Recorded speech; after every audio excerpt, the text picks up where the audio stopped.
Hello, everybody, and welcome back to the Existence Podcast, episode number 5. Today, we are joined here today with our lovely host, mcpeachpies or Patrick. We're Hello. also here with ACG 1000. Hello. And T.U.M. Sky, the unaccompanied minor. Tum to be here. Hi, Tum. Tum. Yeah, I've had that joke made before. It's a classic. Never gets old. Tale as old as time. So, recently, YouTube decided to throw a brick. Nah, I didn't throw a brick. Well, It that's threw a kind of the cinder reaction block. people have given to it, the whole conundrum. The reaction is that people tossed a nuke, or that YouTube tossed a nuke over the fence. A And nuke. Just a whole Yeah, a nuke. no, it's not a brick; it's a nuke. It's actually a brick that was thrown, but a nuke was attached to it, so it's a double whammy.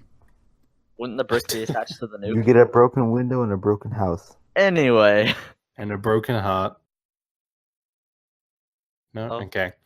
So, Yeah. there's a helicopter coming over my house. Prepare yourselves. The YouTube partnership program has changed its, requirements? Yeah. Standards? requirements. Oh, that juicy helicopter, though. It's fine. Passing. Don't mention it. So what were they before the changes? We'll go back a little bit and reflect. I don't It was even know what they were. 10,000 total channel views. Was that it? Yeah, I think that was it. Oh. And that Yeah, wasn't- no, I think that's right. That's good. So now what they've changed it to is, what is it? It's 4,000 hours watch time And 1,000 subscribers. over the past 12 months. Yeah, well, I think the 1,000 subscribers applies to anything, but the 4,000 hours of watch time applies to the past 12 months. Yeah, I think that's right. So essentially, people, as soon as they announced this, people just went absolutely berserk over it, as people always do with any announcement from YouTube at this point. And I've just seen so many people going like, oh, YouTube's ruined, they're killing off small channels, the creators are dead, they don't care about us, I'm moving to Twitch. And like, to be honest, if you're going to move to Twitch, what do you expect to like get out of it? Because YouTube is like the central hub. And like, in retrospect, I mean, people give YouTube all this hate and say it's such a terrible platform, but everyone's still using it because it's such a convenient platform. It's like Mhm. Facebook. Well, jeez, don't get me started on Facebook. Facebook which recycles memes from 2013. Oh, those are the best, Facebook, man. What are you which talking about? uploads videos which are literally just a static image or a repeating GIF. Oh man, That's not have what you I'm guys talking seen about, this though. new meme? It's the "Why you no do this" meme. I love it. It just Stop. popped up the other day. Stop! It's a good one. Okay, well, I mean, I feel like the changes are not significant at all. I mean, 99% of the people that were affected were making less than $100 a year in the last year, and 90% of them were earning less than $2.50 in the last month. So I feel like it affected a lot of people. It took a lot of people off of the program, but I feel like the people that it did take off the program were like, it really didn't affect them in the way that they think it did. Yeah, pretty much. I mean, I've never like monetized or anything like that. The only monetization are things that I use copyrighted music in, which in my defense most of the time I didn't realize it was copyrighted until I uploaded the video. But I don't care. It doesn't affect me because I've never been interested in not even making a profit, but running ads, because personally I hate ads. They drive me insane. And I hate having videos on my channel that play ads. And I'm pretty sure actually there is a setting somewhere, I can't remember what it's under, where you can say don't play ads on my videos. I can't remember what that's under. It That's might be just under not advanced monetized. channel settings, something. That's just Yeah, not no, monetized. advertisements. Allow advertisements to be displayed alongside my videos. Oh, like That's on not the applied. side. Yeah. Oh, so that's like little pop-ups and stuff, isn't it? No, the Not pop-ups are pop-ups, the little other box. settings. The ones on the right side of the video. Yeah, because I think that's just a pain to have. Like, I understand if it's for all the channels like that, the big channels that I watch or like supporting, I have ad block turned off, like whitelisted their channels. But most of the time, I find just ads obnoxiously annoying. Yeah. I don't, because I feel like most of the time when I get an ad, it's catered to me, so I end up finding something that I am like really that I wanted to find. Like I found this company that makes camera gear, and now I'm like in love with that company, and I wouldn't have found it without a YouTube ad. But now I have YouTube Red, so I'm not getting any ads. Well, that's great for you and all, but YouTube just wants me to join the army for some reason. It's the only ads I get. I keep getting these weird like New Zealand TV ads from like 2013 for some reason. Like I got this car like reseller. Yeah, you really need that deck sealant, honestly. And I followed the thing, and it was like a TV ad, and it was like so cheap. But one time I watched an ad all the way through. It was an ad for what was it? It was like selling stock and stuff online. But the only reason I watched it was because it had a really cool animation. and I watched the New Zealand police training video, because those videos are just beautiful. If you haven't seen them, I highly recommend. Well, I think it really just depends on how much information you sacrifice to Google. The more you do, the more relevant your ads are. Exactly. But Moving anyway, back to like, the monetization of YouTube and the partner program. Yep. So I actually looked this up because I wasn't completely sure about this, but for the channels that had, like, let's say that you like your channel has raised $90 so far, but this happens and it's like, oh, well, how am I going to get that out of YouTube? Because you have to have $100 to take your money out from making ad revenue. And I actually read up on this, and apparently any channels who no longer meet the threshold will be paid what they've already earned based on our AdSense policies. Oh, really? So yeah, that's awesome. Yeah, so I'm glad that that's a thing, because that was one thing that I knew people are like justified about getting angry about. Yeah, because there was a lot of like people being all like, "That's my money. I've earned that, and now you're refusing me access to it." It's my money. I need it now. So basically, most of this like debate and stuff has really cooled down over the past few days. Like when it was first announced, maybe 3 or 4 days, people were going insane about it and, you know, saying YouTube's ruined and leaving to Twitch and all that stuff. But I've noticed after that, it's kind of like things are quieting down a little bit, and people are a bit more like, you know, still making YouTube videos and haven't done anything drastic. And I think it's really that heat of the moment kind of thing, where everyone sees YouTube do something that people disagree with, and then they jump aboard the bandwagon and all like, YouTube's dead, YouTube's over. Well, I think what people do is they saw someone that they looked up to say this, and they would then just go out and attack YouTube, but they wouldn't give a reason for why they were hating. Like, oh, YouTube killed small creators. Oh, I can't believe they did this. They're killing their own platform. Blah blah blah blah blah. But they didn't state why or how why they thought that was happening. And again, it's the misinformation that people spread, and people don't really read up on this, like when they go out and get angry. And I feel like most of the people that are angry, most of the people that get angry don't have the information, whereas the people that don't care and think it's a good idea have all the information. That's like everyone that I've seen that has the information thinks it was a good idea.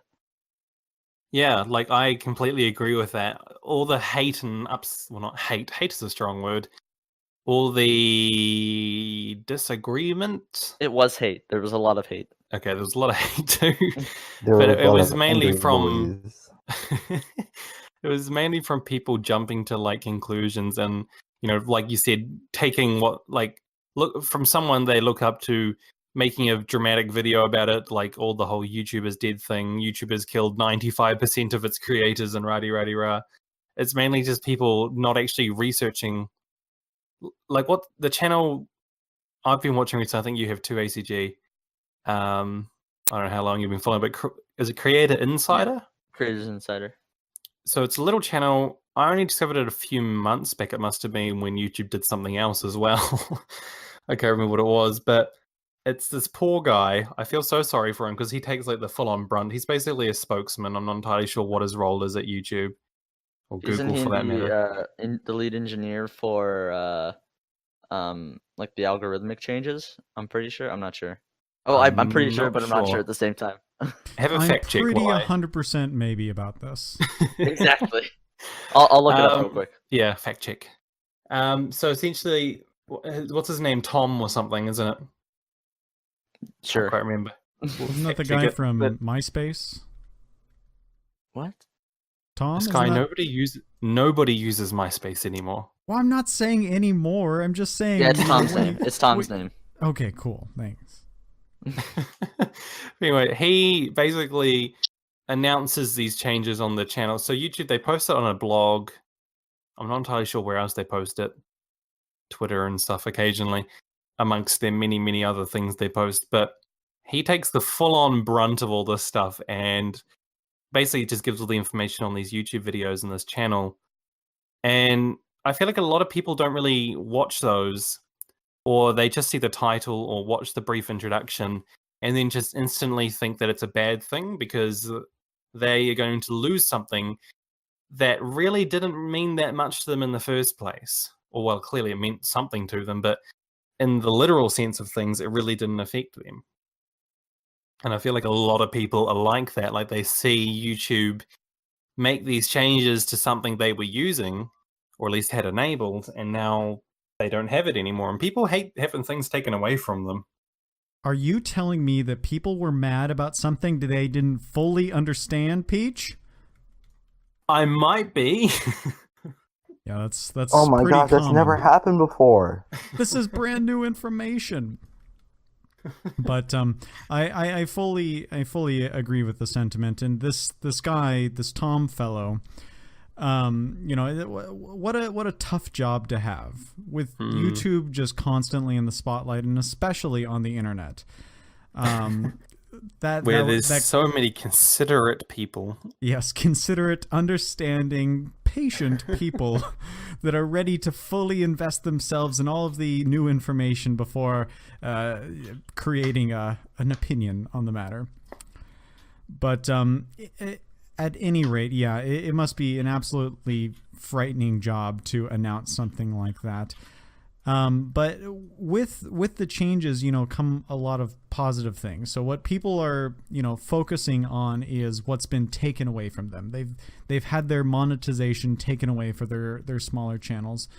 But in my opinion, I think this is a very strong move for YouTube, you know, setting themselves up as a content platform. Because it not only sets a standard for creators, you know, to kind of reach before, you know, monetization can occur, but it, you know, it further incentivize that. Is that the word I'm looking for here, people? I'm not sure. Okay. I guess so. Makes some sort of sense. Some sort of sense. Because those that do reach that monetization level of their channel will see greater revenue because they're no longer competing with small channels that might be stealing content or re-uploading, things like that. Yeah, it's really like they're trying to essentially, I guess, ease up the amount of people trying to make money off these ads and all that, when really it probably will help to focus ads to people who, you know, actually utilize the monetization, whereas some people who have, you know, really tiny channels but just upload, like, re-upload clips or something from other content sources and then monetize them, regardless of, like, copyright and all that, if they're just trying to easily, you know, upload stuff they don't put any effort into, just as like a bank or an archive, then essentially the ads are going to be spread out just to thousands and thousands and probably hundreds of thousands. I don't even know how many there were, but all these different channels. Whereas now the ads are probably going to be a lot more focused on people who are actually going to, I guess, benefit more from having the ads instead of just ads being swamped everywhere. Yeah, that's a really good point. We were talking a little bit ago about Papa ACG and how he uploads some, you know, like personal type videos. You know, he might be, you know, one of those candidates you're talking about. ACG, if you want to kind of like fill in on the type of videos that get uploaded. Well, so my dad uses YouTube as like an archive for GoPro footage that he takes of like him riding his motorcycle, and it's a lot easier to just upload it to YouTube and like share it with people than it is to like get it on a flash drive and then go over to someone's house and show it to them. So it's not really there for him to attract an audience. It's there for him to share an archive. Exactly. And then you get people who do what Papa ACG is doing, but then they're like, oh yeah, I've made this video. Oh, all these people are, making a living off YouTube and stuff. Why can't I do that? Me too, yes. And I'm not saying like there's people out there who like actually think they look up to these big, people or inspirations, and they think, oh yeah, I really would love to do that, to make content stuff and put a lot of time and effort into it.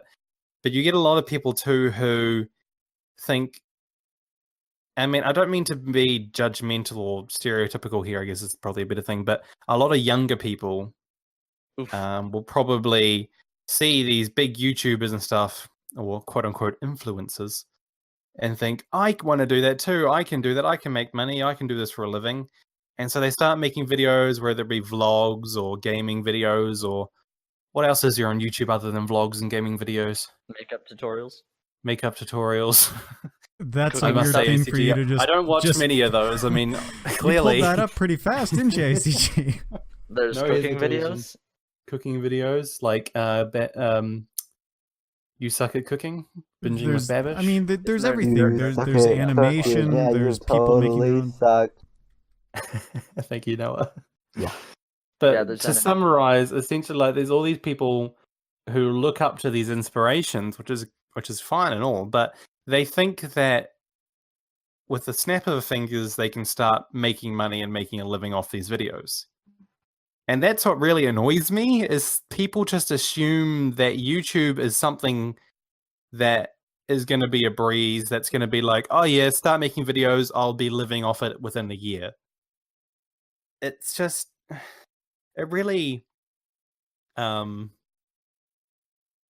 trying to think what the thing in Family Guy is. It really grinds my gears when people assume that they can just start instantly making a living off YouTube. And probably most of the backlash that this new partnership program has got is probably from those people who were expecting to be making a profit off YouTube, even though they might not have been already. Because chances are, if they were already making a profit off YouTube, they're probably still on the partnership program. Yeah.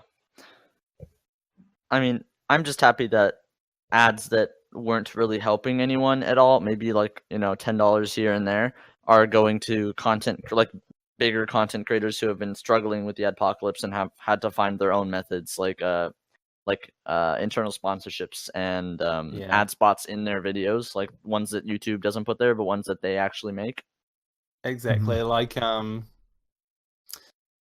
there's this guy called Austin McConnell, I think his name is, and he made a video. He made a video a few months back that I found called "What to Do If Your Parachute Doesn't Deploy" or something. It trended a little bit. But anyway, I've started watching all his other videos, and he's made some really good stuff. And one thing he made was a video called "Squarespace Sponsors Everything" or something rather. I can't quite remember. I didn't watch it, but I saw the thumbnail. It was a really, really good video, and essentially it was a sponsored video by Squarespace. But in the video, he actually talked about how if he's going to make a sponsored content, he'll only do it if it's something what did he say? A product that he actually finds Supports, useful and believes in. Yeah. Yeah. And so part of the video was literally about how Squarespace actually, like, legitimately helped to create his, like, basically he had a website and he wanted to make a new one, and Squarespace legitimately, like, helped him into creating a fantastic site. This video is not sponsored by Squarespace, by the way. But unless you'd like to, Squarespace. I mean, we do need a website, so if anyone's listening, Squarespace. I thought Sean was designing a website. Who knows what Sean's doing nowadays, to be honest. But essentially, I really do, like, I will enjoy an ad a lot more, like a sponsored content ad, if it's actually, being endorsed by the person doing it. Because if the person just been like, because you hear Squarespace all over the bloody YouTube at the moment, it's just everywhere. And so when I actually see like another person, like I mentioned before, Binging with Babish, he also actually, utilized Squarespace to make a website that he actually uses and needs. I'm trying to think of other content, but like sponsored content is just sometimes you can just be over it like so quickly. Like you see it and you just go, skip forward. But I think if people actually, believe in the product or whatever it is it's advertising, then I feel it's a lot more kind of legitimate. I hate just false. Yeah, no one likes clicking onto a video and the first thing you hear, hey everybody, I just want to take a minute to talk about sheep wool jackets. Sheep wool jackets are cheap, affordable jackets made of sheep wool, real sheep wool. Sheep wool is sponsoring this video, and I want you guys to go down and click in the description box and go check out some sheep wool jackets. Enter this code for a 10% discount on sheep wool jackets. Sheep wool jackets. I really want to buy sheep wool jackets now.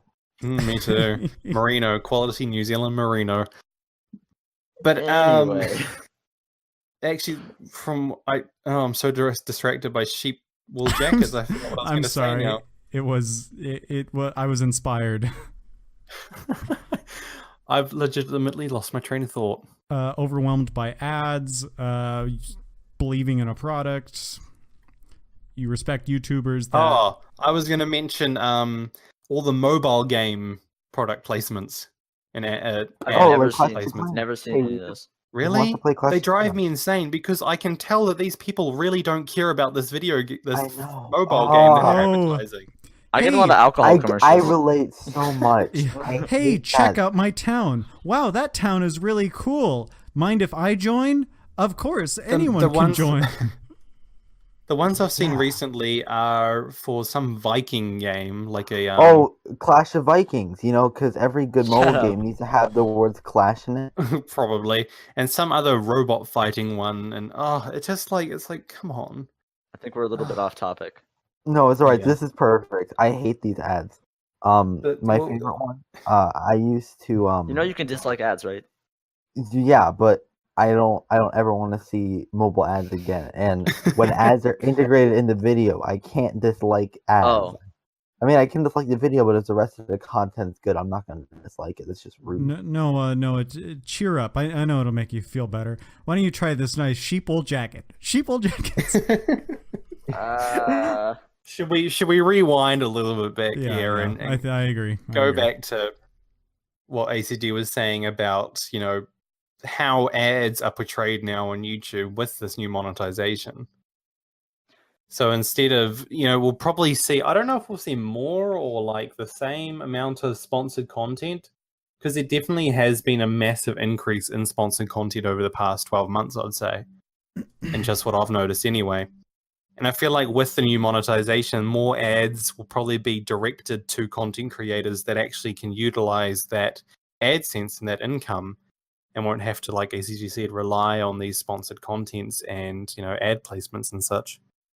Yeah, go ahead. If the I guess the diverting of additional ads, if that diverting of the ads sends them to larger content creators, rather than focusing on small monetized videos, I imagine you would see direct product placement or sponsored videos decrease, because theoretically, if all of the ads are being diverted to only those who benefit from it, they would see that money coming in. And like we said before, like those people who are going to benefit from it were probably people who were already making some sort of an income from it. From ads, that is, and the people who weren't making any sort of income but now are no longer able to run AdSense, like they were it was almost like wasted ads, almost like wasted placement. And now they'll be actually focused on the people, and not just big YouTubers like the 10 millions and millions of subs. Like it's actually like the people like who can we think of here? Like Waffle Stick, for example, friend of Existence. He is 1,000 or so subs. But yeah, it's actually going to be a lot more directed to the people who actually need it. Whereas like my channel, for example, what have I got here? My watch time over the past 12 months was about 1,600 or so hours. And I would never see my channel as like worth monetizing. And like I said before, I never have, ever considered it. But I would never like look at my channel and go, oh yeah, I could make an income off this. I mean, sure, it would be nice to, but because of just the amount of content that I've had to drop off recently because of, real life commitments and all that, it's just like my channel has no potential at the moment to even bother with that. Whereas some people who would be doing similar kind of production rates, I guess, and getting similar views to my channel would probably argue that they deserve to be monetized, where I would very heavily say, well, no. Yeah. And as far as like, I'm just gonna touch on this real quick because I want to put this in before we move on. The features that people were complaining about, like losing YPP, I feel like people thought they were going to lose, for example, like thumbnails, scheduled uploads, end cards, and stuff like that. But for example, like thumbnails and scheduled uploads are enabled by phone verification on your account, so those are like pretty much instant. And then end cards, YouTube's still figuring out what to do with that, but I'm pretty sure it's just going to be phone verification again. So essentially with end cards, they're going to make their own category for it, right? Hang on, guys. Did you not record this at all? I've got it. This guy's got it. Oh, mini panic attack there. I'm not recording the right audio swear. input. This is ridiculous. Yeah, I swear to. Sky, thank goodness you're recording this. We've had many problems with recording podcasts in the past for all you viewers. Okay, I am recording. I thought I might have not because of the dishwasher thing. I would have cried. Oh, I would have cried too. But yeah. What were we saying? Okay, so talking about your channel, Patrick, what are your plans for 2018? Well, essentially, I'm just gonna wing it. Last year. What was last year? 2017. 2017. At the start of the year and stuff, things were probably going quite well, and I was actually, producing quite regular content. But as soon as I started working full time, literally, I just lost that. I lost basically a day of the week, which I dedicated to making videos and stuff.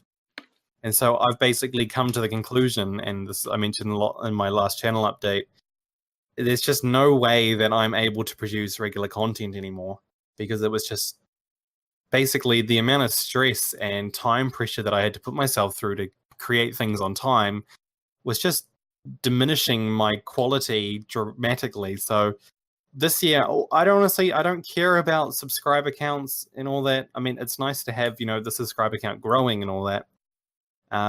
But it's not really that big a deal. I just, I'm happy with the community that I've got at the moment and the followers that I have, because they've been around for so long, and I'm loving I've had quite a few new people and stuff pop up recently with some of my command block stuff.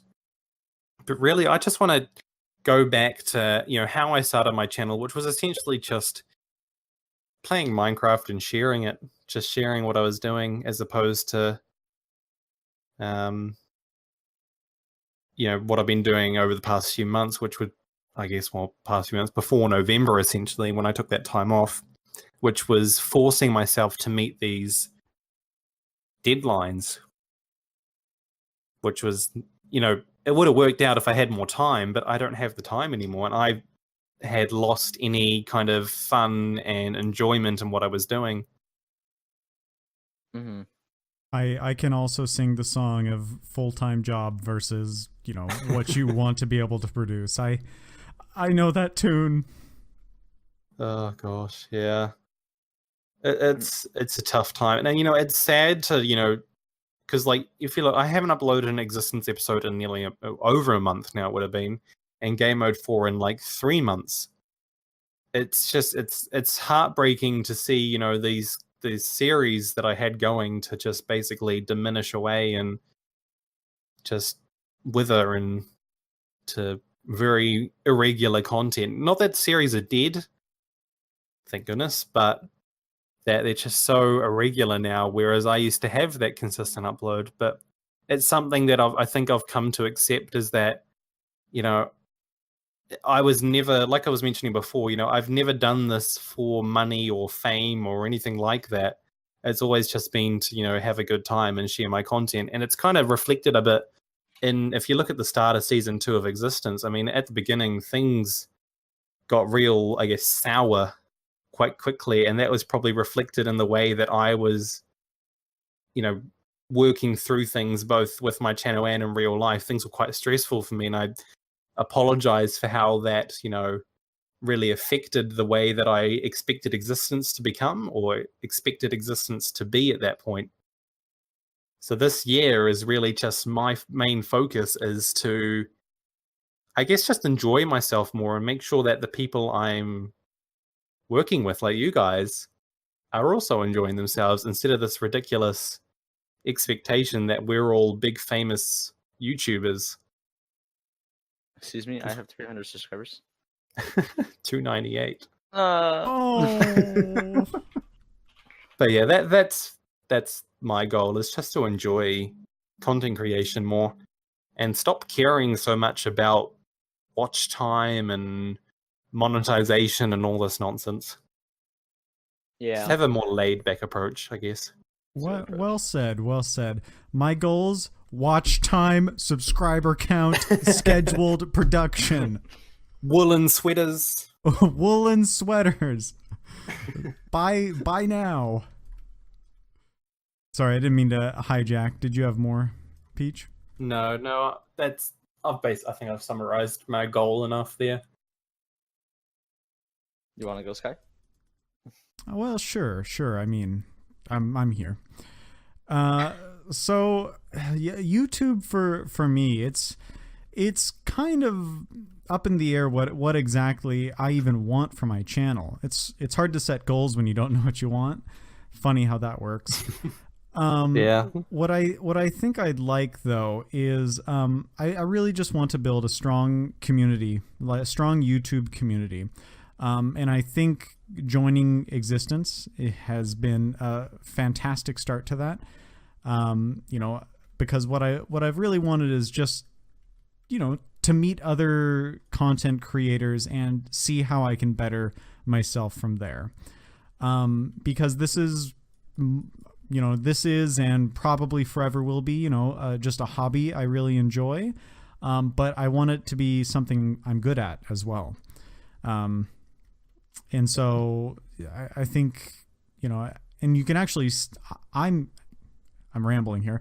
I think you can see this a little bit in my recent videos, especially since I started Existence. I think that I've more heavily edited my videos, maybe helping with flow and trying to crack down on some of my weaker habits I do when I'm, you know, recording a Let's Play type video. So I think just growth as a YouTuber, not necessarily like YouTube growth, but just growth as a content creator is yeah, what I mean, I'd it like to definitely focus takes on. a lot of, like, I mean, I'm always looking for things to change, and especially when I first started, I was, you know, changing thumbnails and editings and intros like every other week. It just, there's always something to improve on, I find, or not necessarily improve on, but something to make different or change or just. And to be honest, I really enjoyed doing that. Was just like taking what I already had, like the basic kind of template of Let's Plays, and then adding a new intro or adding a new thumbnail or just changing the description format or something like that. Just basic little things. I really enjoyed just, you know, growing or changing until I found something that I was happy with. And that happened for a while. And then like a few months later down the line, I'd be like, oh yeah, I'll change this. And I've done that again with like my description and my avatar and all that stuff. It's just general growth. That's right, got a new avatar. I'm pretty sure Yes, though more it gets maybe. exponentially more difficult to to improve on what you do. You have to put more work, more hours and stuff, and True, yeah. it- I Well, I guess mean, you there's get to a point as well where I guess you're happy with it for a long time until you, like, it could be a few months, it could be a year when you want to change things around again. Mhm. So for me, As far as 2018 goes, I'm thinking I really want this to be a learning year for me. I want to be able to explore a lot more in cinematography and film and photography and stuff. And I don't know, it's going to be really interesting to explore that, and I hope it's reflected in my content. But yeah, it's one of the main focuses because my audience seems to enjoy vlogs a lot more than like Existence episodes, for example. Yeah. And I mean, it makes sense because as a series, it's like some people are busy, and it's a lot easier to watch something that's a one-time thing that's a lot more enjoyable than like part of a series where you need context. Yeah, and I think that's also, it's heavily reflected in how Minecraft Let's Plays are really changing recently and how they're viewed, I guess. Mm-hmm. It's harder to get an audience from Let's Plays. It's because of all the big Minecraft YouTubers. They are tainting it.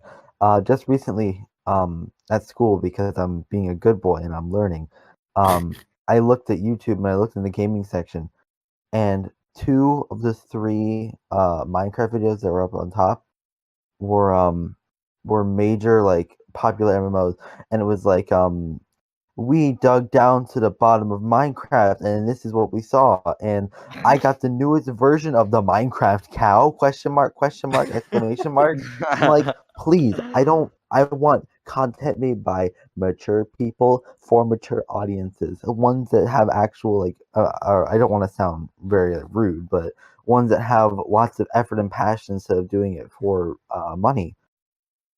And I guess that's heavily reflected in how Minecraft is targeted really nowadays. I mean, there's definitely as we all know, there is like a much higher quantity of a younger demographic, I should say, for Minecraft than it used to be. And I guess that's heavily reflected in the popular content that is produced on YouTube now, especially in the Minecraft community, is for a much younger audience. Back in my day, all the YouTube content creators, they had their passion there. I also feel like it's reflected in Microsoft's acquisition of Minecraft, and they're definitely targeting they're targeting the audience in which can exploit their parents' wallets, and I especially see that with the store, like the musical and Mike on Earth. Well, I'm not even not even that. Not even that though. Like just the store, like the Minecraft store on Windows 10. It's like, you mean the marketplace? Yeah, like when you show that to a kid. Sad. Like so let's say a kid sees that and they see a skin that they want. Because I know when I was younger, when I saw something shiny like that, I was like, oh, I want that because that's cool.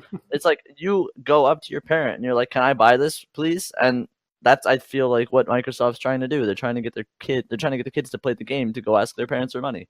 I mean, we could spend a whole podcast talking about that, but I just want to say that the Minecraft marketplace is a disgrace. Like, I have nothing against, these people who put hours and hours and effort into making these maps, but it just takes away, what made Minecraft so open source. Hey, did you know that Minecraft content creators have made over $1 million? Just I'd expect more. Oh, you mean from the marketplace? Yeah. I thought you said from ad revenue on YouTube. We can talk all about the marketplace another time, but I feel like we've beaten that to death enough as it is. So, Synapsis, I want to know how to do things that I don't know how to do now, and I want to do my vlogs, and obviously I want to try to sort out school and make sure that I'm better with my scheduling and set aside time for recording. Yeah, and I mean, like, as long as you're enjoying, like your time-lapse video you made a few weeks back, stuff like that, if you enjoy doing that, then do it. I mean, at the end of the day, sure, you're making content for your followers or for your subscribers, but if you're doing something that you enjoy, then you're probably going to get a lot more positive response from it. Yeah, I enjoy cinematics a lot more than Let's Plays. Yeah, I think, I think that can be said for basically all of us making videos right now, Peach, we wouldn't be doing it if we didn't enjoy it, but it helps us significantly if we enjoy doing it. Yeah, So exactly. Forcing yourself to make something, and this probably resonates deeply with you. Forcing yourself to do something is not going to produce fantastic results. ACG, were you there when Eli was giving me the euphemism? Is that a word? Euphemism is like you would say poo-poo rather than something else, because euphemism is a nicer word for that. Okay, maybe not. But it was when Eli was telling me to ease up on, I think it was ISO, using the comparisons to telling someone to take medicine. Huh?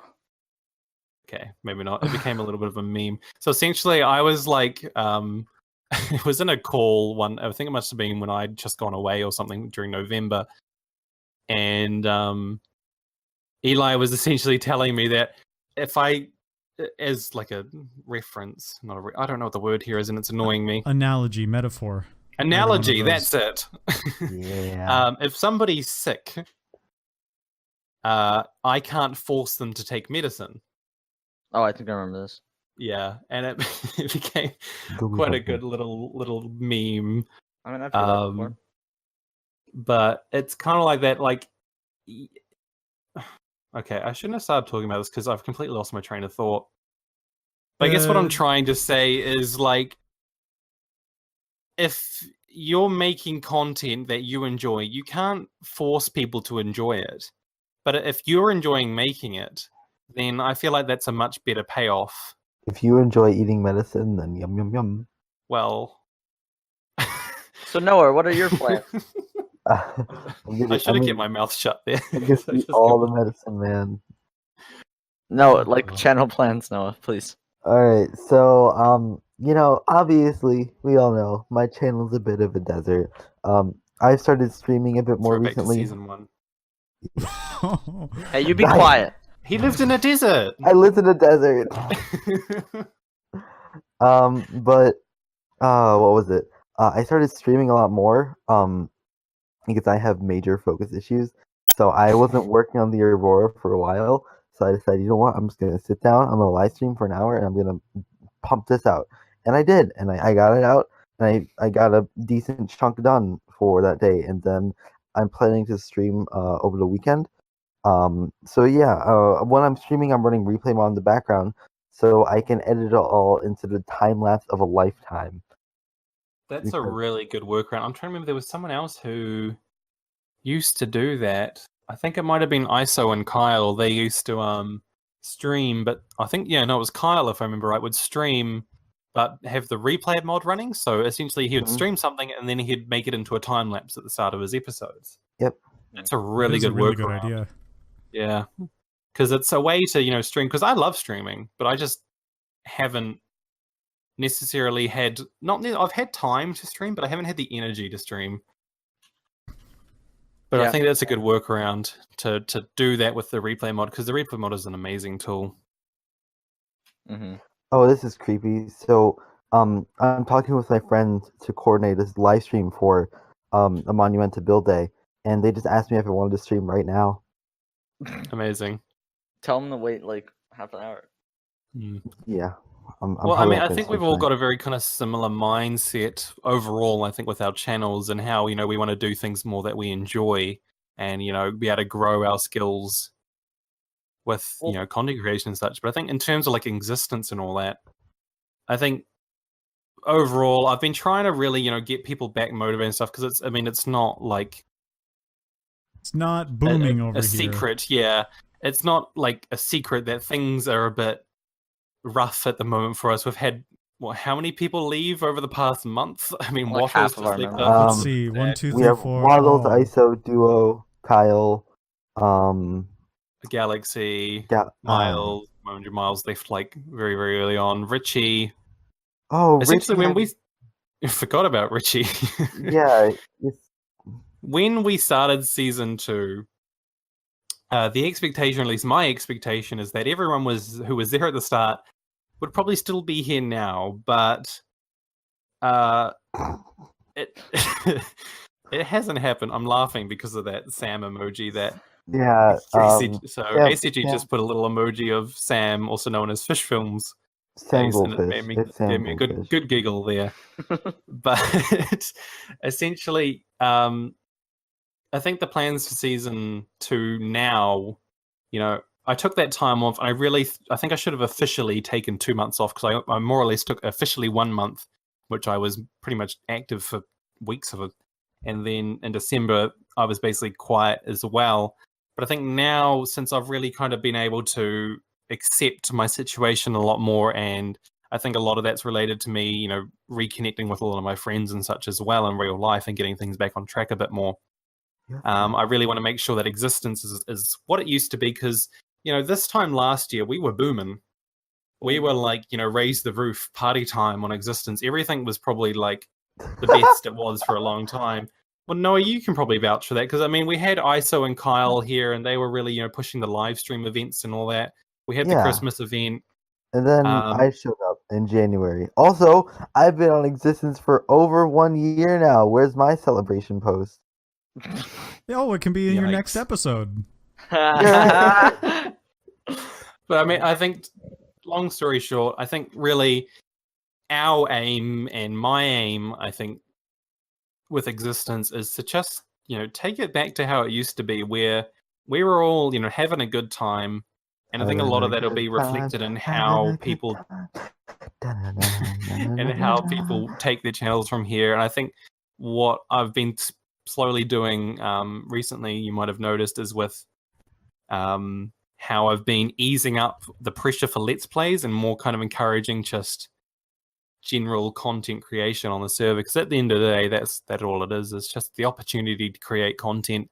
And while I think we started as a standard Let's Play, I think it's kind of, and like we said before, with how Let's Plays are changing with Minecraft and such, I think it's a good change for Existence to really embrace other content like, Eli and ACG's time lapses and such like that. And I really want to, boost that community interaction too. And I'm hoping, we were meant to have a live stream event in December, I think. But I think now we're probably going to put a lot more effort into focusing on the 2-year anniversary of Existence, because that's coming up in March. Well, I think, first priorities are to kind of get everyone back onto like actually producing existence content. Existing existence content. Existing existence content. That should be a vocal warm-up before anyone ever records. Yikes. Yeah, and then I can check to make sure I've got the right mic input. Oh, that best practices of 2018. Gosh. And then, we can kind of start, once our roots are planted, we can, reach for the sky, Because I think what's happened is we had pretty, stable, like, baselines for Existence, like this time last year, but things kind of, I guess, came a bit loose and broke up a little bit. And I think now we're really starting to kind of settle down a bit more and actually get things back on track. Because season 2, it was very, I guess, rushed. It was quite pressured to happen. I mean, it would have been nicer probably to have season 1 last a little bit longer, but season 2 needed to happen at some point. I think we might have rushed it a little bit too much at the beginning. Noah and ACG might know a little bit more what I'm talking about there. Hey, I was I only came in season 2. Yeah, but you witnessed the development chaos that we went through. No, I wasn't in the development server. Oh. Can we get a shout out to the one member who didn't make it? Huh? Oh, you don't know. You always forget that I was here during, I came during season 2. Oh my god, I came during season 2, and I wasn't here before. Anyway, well, I mean, we had all the development and all that, but I think now we're really starting to get things back on track a little bit. Mm-hmm. We just need more members, because we've got about 11 people at the moment, which is the lowest I think it's ever been, to be honest. Well, that might be a good segue. Do we want to kind of talk about recruiting right now? I mean, it's pretty straightforward. I mean, I've put a video on my channel. I'm hoping some other people will too. We've got the video on the main channel here. Best thing is just to go watch that. And what we're doing is basically getting people's channels, getting a little bit about them, looking into their channels and their content that they've got at the moment, and how they've been uploading and such like that. And what we'll do is just build up a list like we've been doing, like we have done before, and pretty much just see who we think would be, suited or will be fun to have on the server and make good content.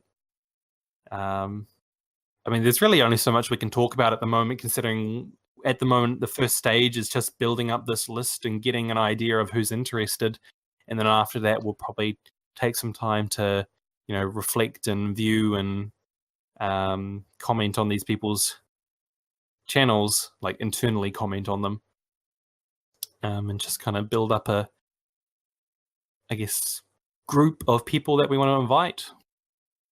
Mm-hmm. And then we'll have real cheerleader tryouts, pom-poms and everything. Yep. Oh, I look forward to it. It'll be great. But yeah, So- I'm looking forward to this year regarding Existence. I mean, I was looking a bit bleak at the end of last year, but I'm really thinking that we can make Existence great again. The big red New year, cap. new me, guys. New year, new me. Well, Peach, I don't think you can go wrong. I mean, look who you've got supporting you. You got me. You've got ACG. I'm sure there's other people. Oh gosh. But yeah, Yeah. no, I Is there think something things will about be good for Ellie us. I think things will be good for Existence this year. We just got to kind of get things back on track and get some more people on the server. Defo. And Let's start it again. Speaking Speaking of reaching for the skies, Oh wow, that was a nice segue. that was speaking of vehicles. And reaching for the sky. let's talk about Sheriff Woody. No. Reach for There's the a sky. snake in my boot. Let's talk about. Someone's poisoned the water hole. Oh my god.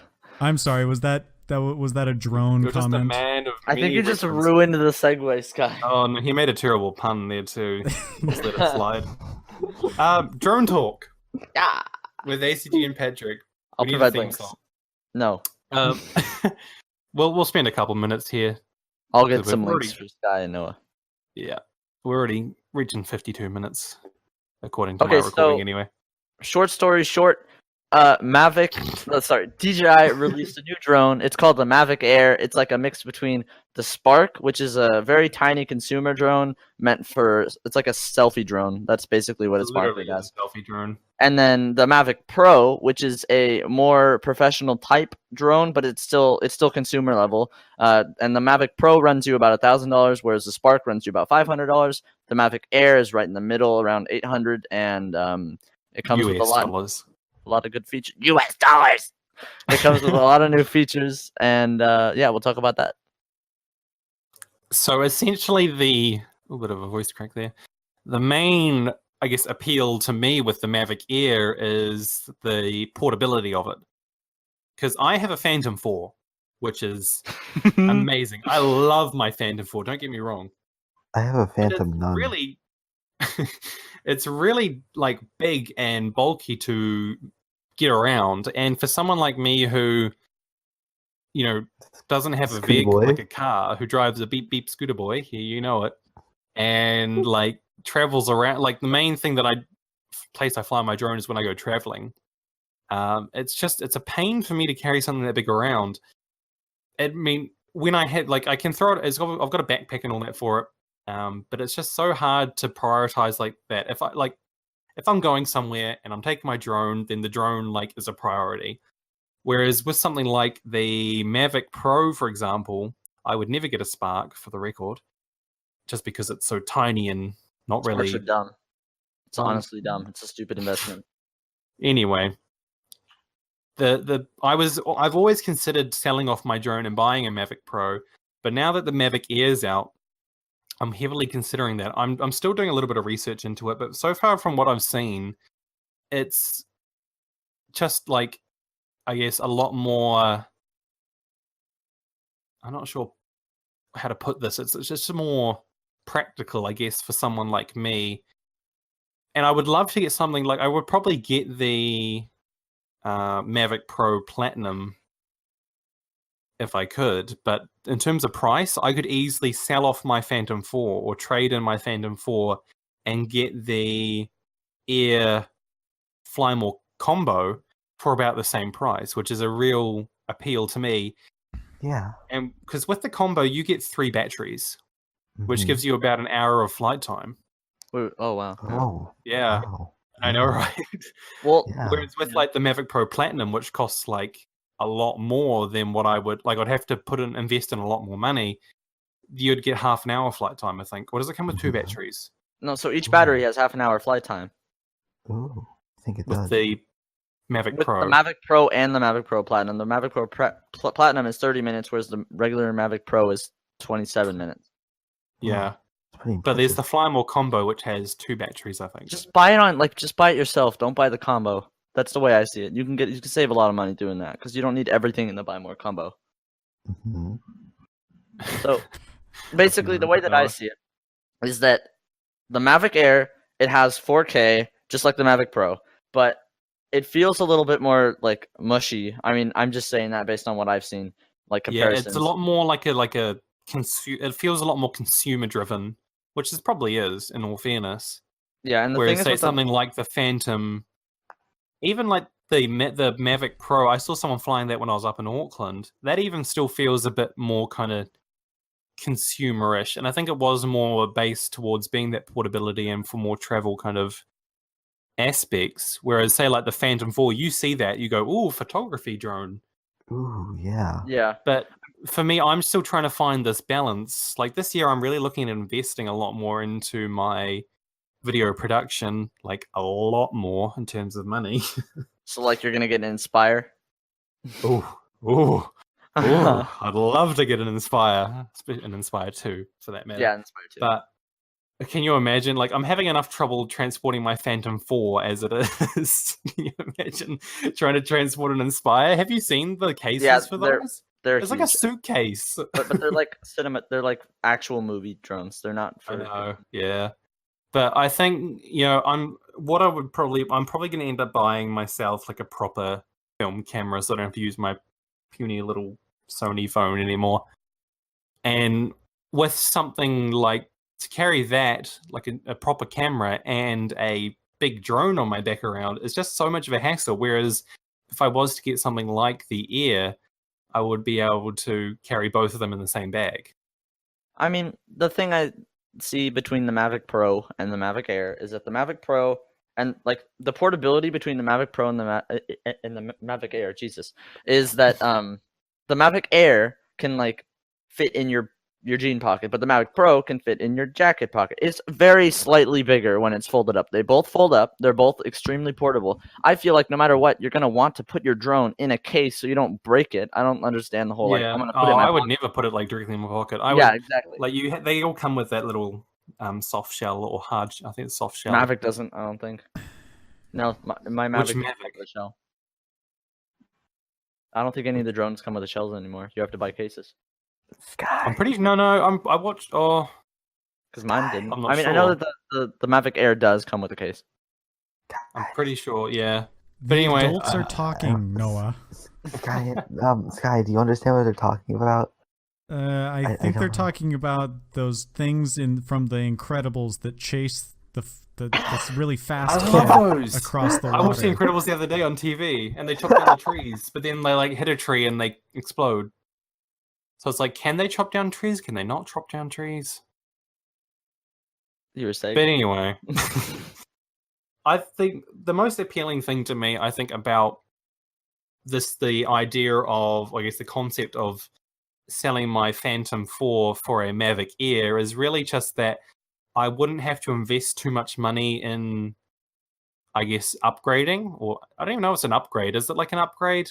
It depends on what aspect you're looking at. In terms of portability, it's not an absolutely an upgrade. I mean, terms of for portability, portability, it is. yeah. In terms of maybe camera quality, probably not. I think No, the definitely Phantom 4 not. is going to have a much, much better camera on it. Yeah, 100%. But for me, who I guess would use a drone like as a secondary camera, I feel like the Phantom 4 is a bit of like a drastic change. And I think it's hard for me to really comment at the moment because of my main camera being my cell phone. But it's like, I'm really liking the idea of portability over, I guess, quality. Because, I mean, you're still getting 4K 100 megabits a second, which is higher 4K bitrate than I'm getting on my Phantom 4. But it's mushy footage, whereas with the Phantom 4 is usually like the Phantom series, the footage from those are usually a lot more crisp and solid, and the color is better. Crisp. The way that I see it, I mean, I see the Mavic Air as a toy. The Mavic Pro feels more like a photography, like some photography equipment, and I feel like if you're flying around with the Mavic Pro, it's gonna be like people would see that as, wow, look, they're a photographer. And even like what you said with the Phantom's like, definitely people would see you like that. But the Mavic Air just feels like you're kind of messing around with the toy. Doesn't really feel like a photographer. But it's like, should that be an issue? I mean, no, that's not an issue. I can but see that's the like, appeal. Like, definitely, I don't want to look like I'm just flying around a toy. I definitely want to like be seen as someone or taken seriously, I guess, especially in the age of drones that we're in at the moment. It's good to be taken seriously if you have a drone. If you want to be taken seriously, just paint your drone like very light pastel colors. What? And I also think the Mavic Pro is more stable. Personally, it's wider when it's unfolded. It's heavier. It's gonna be able to hold itself up in heavier winds, I think. That's one. I mean, I definitely prefer the Mavic Pro if I had an option between the two. Yeah. I just need to get used to, I guess, I just need to figure out if I want to sacrifice, I guess, quality that I don't necessarily utilize for portability, because definitely portability is something that the Phantoms, I guess in my situation anyway, the Phantom is just impractical for portability. Just buy both. I mean, that's been an option put to me before, but I'm like, if I have both, do I really need both? Nope. Yeah, exactly. And I feel like I'm definitely, as you can tell, I'm definitely leaning towards getting the Air just for, the portability and the quality of it, and especially the price as well. Because for me, my Phantom 4 was in New Zealand dollars. It was 1,900, and the Fly More combo for the Air, I'm just trying to think how much it was. It was about, I think, 1,800 or 1,800. So I mean, already I'm saving like $100 or so, which I could then use to get other equipment or put towards other projects. And that really appeals to me because I'm not, as I said, I'm wanting to invest more in other camera equipment. So if I'm going to like get a drone and a camera, I would like to have, not have to spend more money on a drone, for example. Yeah. Or like you said, I could just stick with my Phantom and find a way to work around it. Depends on how much you travel, I think. Which is possibly going to be quite a lot. I'm not sure yet. It could be. Invest in a small drone. Exactly. Yeah. And for someone like me who's still trying to put the pieces together and is wanting to explore more options in life, having this big box to carry around is difficult. Yeah. But yeah, I think that we could just go round and round in circles with this, because I think I am probably leaning towards getting the Air just because it is the latest model and it's got good quality and such like that. I would probably get a Mavic Pro, but in terms of price, it's kind of like a questionable decision. Makes sense. I mean, I love my Mavic Pro to bits. Like, it's same with my Phantom. Favorite piece of photography equipment. If I have the chance, the other problem is like it's the only drone. Like, apart from I've got like 3 helicopters that I've flown, like out big ones. That's about the only other flight experience I have. I don't have anything else to compare my Phantom with. And I think, would that be... Oh, you had a Parrot drone, didn't you? I did, and that sucked. I was using my iPad to control it. I couldn't go more than, I think, 50 feet in the air without it disconnecting. Oh, and my then goodness.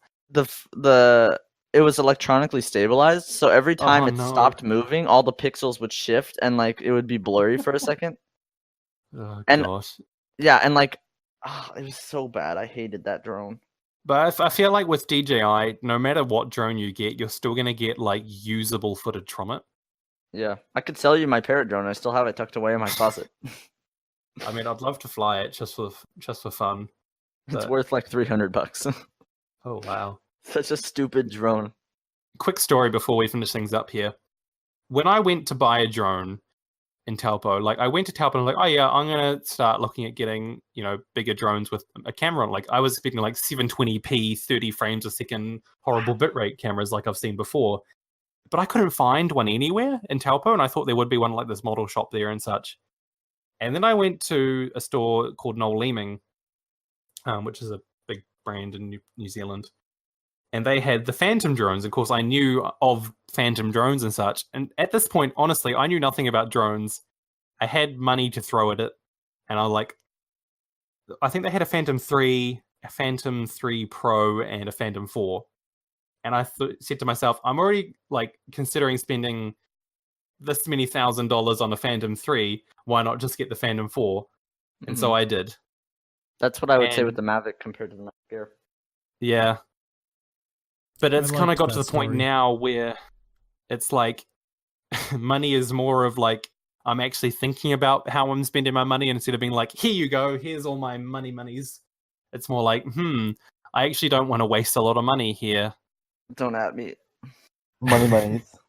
But yeah, I think I'm just going to give it a lot more thought. I'm being talking to these people from a store in Auckland called Photo Gear, I who wish I had a photography shop. are near me. stocking them. I know we have one in Auckland.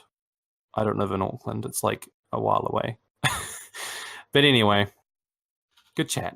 Good drone chat. Yeah. I'd love to hear what people think if they got this far into the podcast and had any idea what we were talking about. So if you guys have any questions about, or if you want to make any statements about the new YouTube changes that aren't so new anymore because we've had to do more things with this podcast, leave them down below. We'll get to you. And Sky, did you have a question? Because you had a question last time. What do you mean last time? Oh! Oh, but I don't remember what it was. Whoa. I think Okay. essentially we just want to know what people think about the whole YouTube partnership thing, because it Yeah. has been quite a hot topic over the past couple weeks. It's kind of died down a little bit now, and I think people have kind of adjusted to it. But I remember now. So we'll leave you with this question. As viewers of YouTube, as YouTube users, but not necessarily content creators, does knowing if a YouTuber is partnered, so monetizing off videos, does that make a difference of your opinion of their channel? Does that like instantly boost their level of professionalism in your Their mind? cool boy Or- scale. Yes, their cool scale, their Fonzie levels. Does it boost that as a viewer knowing that, or does it not make a difference? and also let me know what drone I should buy. The And what your expensive channel one. goals are. And be sure to check out the application video, because we're definitely looking for more people to join the server. Yeah, so thanks everyone So for watching. leave your answers in the comments below. Your answers Oh, in the comments below. Goodbye, everyone. We'll see you in the next podcast. In the next episode of Yite.